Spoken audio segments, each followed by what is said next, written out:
Moving along, we are onto our window block where we're printing these two little yellow windows, little squares. And for that, I'm using just a tiny paintbrush that I cut the bristles off, so it's a little bit more stiff. And a little paste and a little pigment over here. You really don't need much pigment, just need a little bit. Just kind of brush on these little squares. I'm gonna go in these windows.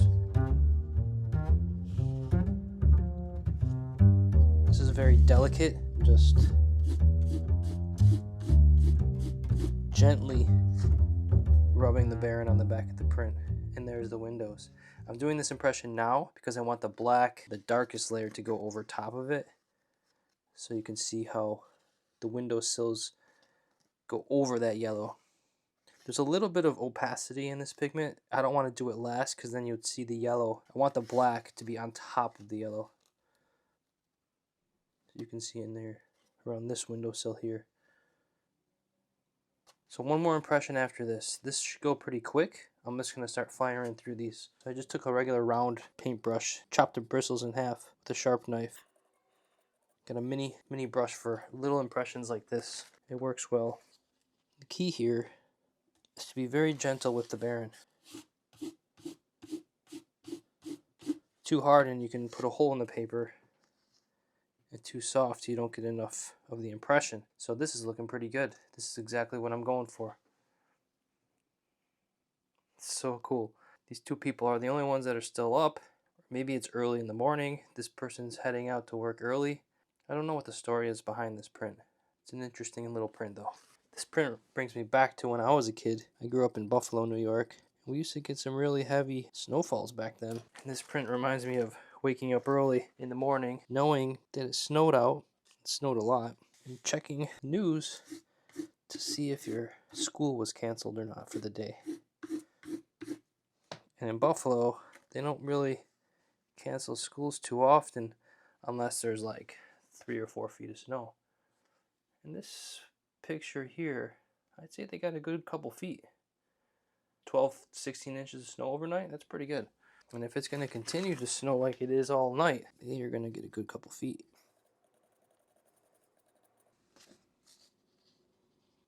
This is like one of those snowfalls where the flakes are just really slowly coming down, like really big, heavy flakes. It's kind of coming down.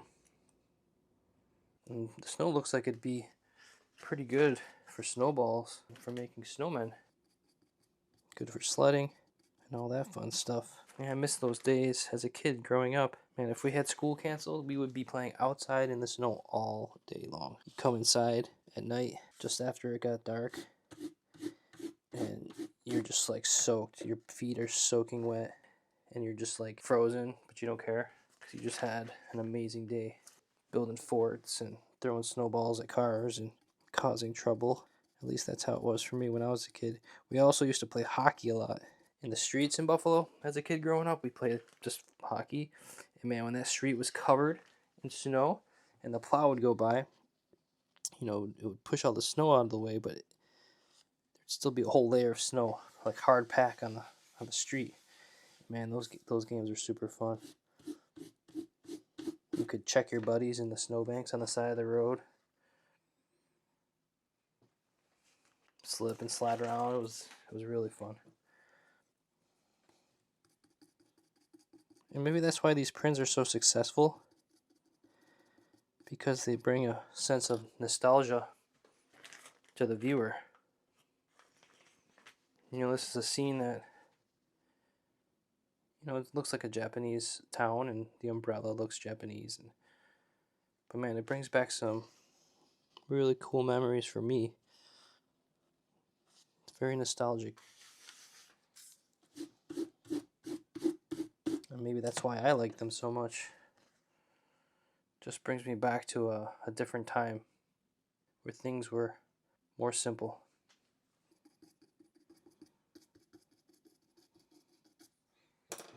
I'm going off on a tangent here, but I don't know. Maybe that's what people want to hear. I'll probably edit a lot of this out. I'll keep a couple things in there. But when you're doing these over and over and over again, this is kind of what I do in my head if I'm not talking to you on camera. You know, I'm in my head just kind of reflecting on my goals, thinking about what I want to accomplish with this project or the next project.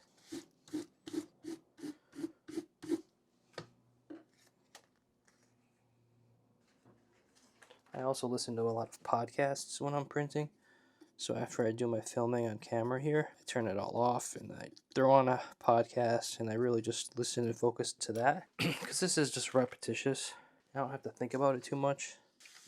I've been listening a lot to Cal Newport and his productivity videos. It's really helped me block off time to focus on printing, block off my time for editing these videos and being more consistent on YouTube, and also just organizing my social life, my wife and my son, his activities, and trying to stay on top of exercise, eating properly, hydrating. I also listen to a podcast,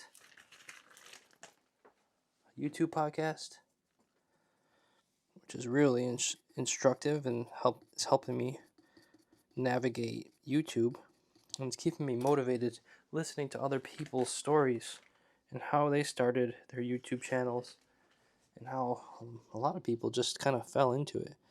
Or they're like, oh, I couldn't find any videos on traveling with carry-on. Maybe I should start a channel. And 200,000 subscribers later, quitting their day job to do YouTube full-time, here they are interviewing.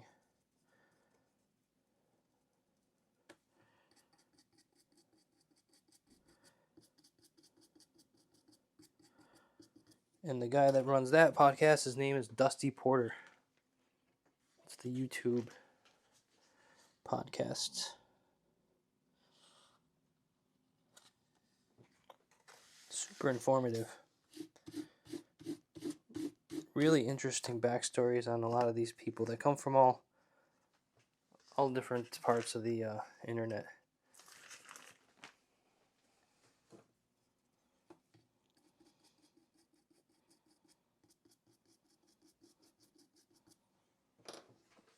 So you get the idea. I'm going to stop it here.